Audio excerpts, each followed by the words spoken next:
दोस्तों, भूत प्रेत जैसी अकाल्पनिक चीजों का किसी सुनसान और डरावनी जगह पर होना कोई बड़ी बात नहीं है। हम अक्सर इस तरह की कहानियां सुनते आ रहे हैं, लेकिन तब क्या हो जब मंदिर जैसी जगहों पर ऐसी ऐसी रहस्यमयी बातें निकलकर सामने आने लगे जिनके बारे में सुनकर किसी के भी होश उड़ जाएं। जी आपने बिल्कुल सही सुना। आज के इस वीडियो में हम आपको ऐसी रहस्यमयी बातें बताने वाले हैं जिसे सुनने के बाद आप ये मानने पे मजबूर हो जाएंगे कि वाकई में भगवान है। इसलिए वीडियो में इसी तरह अंत तक बने रहें। और हाँ, अगर अभी तक चैनल को सब्सक्राइब नहीं किया है तो बिना एक पल की भी देरी किए फटाफट चैनल को सब्सक्राइब जरूर कर दें, क्योंकि इसी तरह के इंटरेस्टिंग वीडियोस हम आपके लिए हर रोज लाते रहते हैं। दोस्तों, न केवल भारत में बल्कि पूरी दुनिया में केदारनाथ मंदिर को सबसे मिस्टीरियस मंदिरों में से एक माना जाता है। केदारनाथ मंदिर भारत के उत्तराखंड राज्य के रुद्रप्रयाग नाम के जिले में स्थित है। भगवान शिव का यह मंदिर हिंदू धर्म के सभी तीर्थ स्थलों में से सबसे शुद्ध माना जाता है। और इस मंदिर के बारे में एक बहुत ही प्रचलित मान्यता ये है कि जो कोई भी जाकर इस मंदिर में पूजा कर पाता है वो बहुत ही खुशकिस्मत होता है, क्योंकि मान्यताओं के अनुसार इस मंदिर तक पहुंच पाना हर किसी की किस्मत में नहीं होता है। पर इन सबसे ज्यादा रोचक बात तो ये है कि केदारनाथ मंदिर को कब, किसने और क्यों बनवाया, इसके बारे में कोई भी नहीं जानता। हालांकि वो अलग बात है कि धर्म और शास्त्रों में ये लिखा गया है कि केदारनाथ मंदिर को पांडवों ने बनवाया था, परंतु अभी तक इस बात का कोई सबूत नहीं मिला है कि इस मंदिर को वाकई में पांडवों ने बनवाया था या फिर इसके पीछे कोई और ही रहस्य छुपा हुआ है। और इस मंदिर का रहस्य यहीं पर खत्म नहीं होता, क्योंकि जब आप केदारनाथ मंदिर की बनावट को देखेंगे तो आपका सिर चकराने लग जाएगा।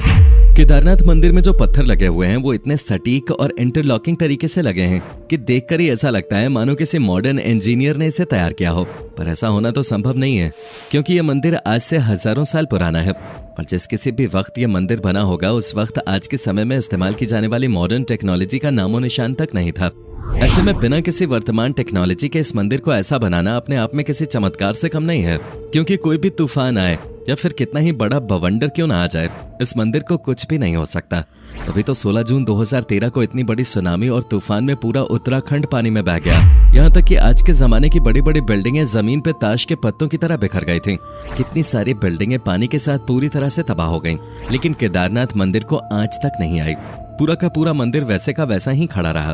भले ही पानी का सैलाब मंदिर के अंदर तक पहुंच गया था, जिसकी वजह से पूरा मंदिर पानी से डूब गया, लेकिन मंदिर को कुछ भी नहीं हुआ। जी हाँ, आज भी आप मंदिर को ठीक वैसा ही देखेंगे जैसा ये सालों पहले बनके तैयार हुआ था। अब ये बात सुनकर बहुत से लोगों को लग रहा होगा कि इसमें कौन सी बड़ी बात है। तो दोस्तों, जरा रुक जाइए।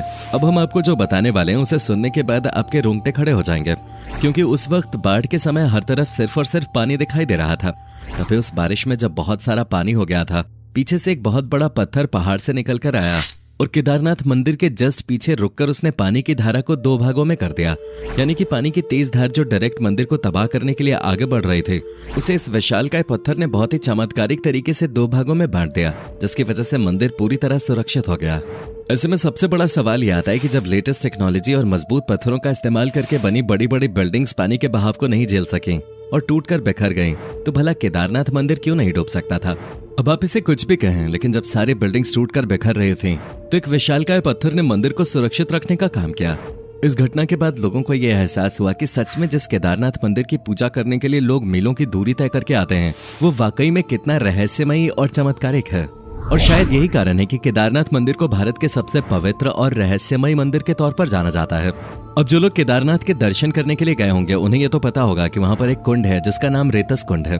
पर क्या आप ये बात जानते हैं कि जब कोई यहाँ पर ओम का जाप करने लगता है तो उस कुंड में से बुलबुले निकलने लगते हैं। अब जाहिर सी बात है ये कोई नॉर्मल चीज तो है नहीं, इसलिए बहुत से अलग अलग एक्सपर्ट्स और रिसर्चर्स ने यहाँ आकर इस बात को जानने की कोशिश की कि आखिर ऐसा क्यों होता है। पर इतनी सारी खोजबीन करने के बावजूद उन्हें इसका कोई भी वैज्ञानिक तर्क नहीं मिला। और अभी भी बहुत से वैज्ञानिक ये बात सोचने में लगे हुए हैं कि आखिर ओम का जाप करने पे ही इस कुंड से बुलबुले क्यों निकलते हैं। अगर आपको इस बात का जवाब पता हो तो हमें और हमारे दर्शकों को कमेंट में बताना मत भूलिएगा। अब दोस्तों, ये बात तो आप भली भांति जानते हैं कि केदारनाथ एक ऐसा धाम है जो 6 महीने खुला रहता है और 6 महीने बंद रहता है।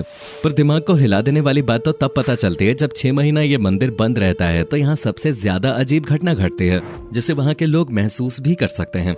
असल में केदारनाथ मंदिर के आसपास रहने वाले लोगों का ये कहना है कि जब 6 महीने इस मंदिर का द्वार बंद हो जाता है तो किसी को भी इस मंदिर के अंदर प्रवेश नहीं करने दिया जाता है, फिर चाहे वो कितना भी बड़ा VIP ही क्यों ना हो। एक बार अगर मंदिर का कपाट बंद हो गया तो वो सीधा 6 महीने बाद ही खुलता है और पूरे 6 महीने मंदिर में किसी भी प्रकार की कोई साफ सफाई नहीं होती है। यहाँ तक कि मंदिर के अंदर जो दीपक जलाने का काम होता है वो भी कोई पंडित जाकर नहीं करता, यानी कि मंदिर के अंदर का पूरा प्रवेश बंद कर दिया जाता है और सिवाय उस मंदिर के अंदर भगवान भोले के और कोई नहीं होता। क्योंकि एक बार जब मंदिर बंद होता है तो वो सीधा 6 महीने बाद ही दर्शन के लिए खुलता है। पर जब मंदिर का कपाट 6 महीने बाद खुलता है तो लोग ये देखते हैं कि उसके अंदर का दीपक लगातार जल रहा है। अब जाहिर सी बात है दोस्तों, अगर आप किसी कमरे को 6 महीने तो क्या 6 दिन के लिए भी बंद करके चले जाएंगे, तो जब उसे दोबारा से खोलेंगे तो उसमें बहुत सारी धूल मिट्टी और तरह तरह के कीड़े मकोड़े घूमने लगेंगे।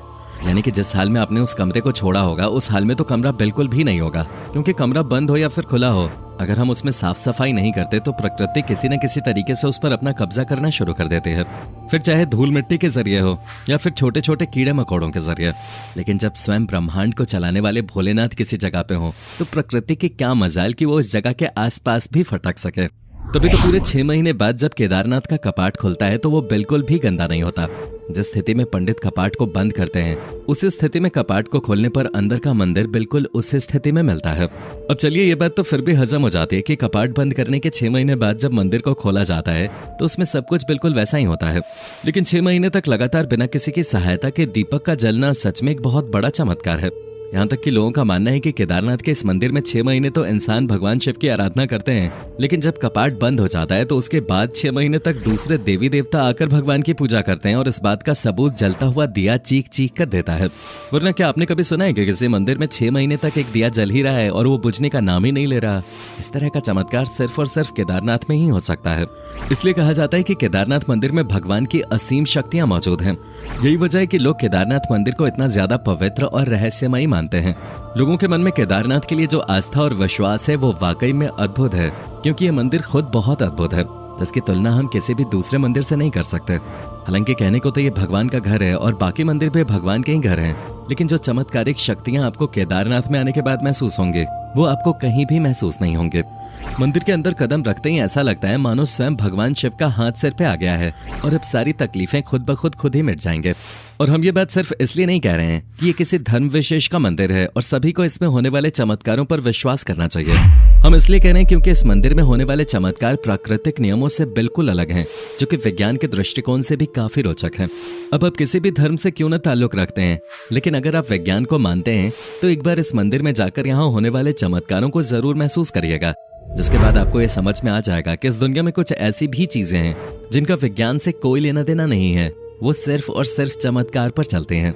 बाकी आप केदारनाथ मंदिर में होने वाले चमत्कारों पर कितना विश्वास करते हैं इसके बारे में हमें कमेंट में जरूर बताइएगा। और इसी तरह के रोमांचक वीडियोस को लगातार देखते रहने के लिए चैनल को लाइक, शेयर और सब्सक्राइब करना बिल्कुल भी ना भूलें। धन्यवाद।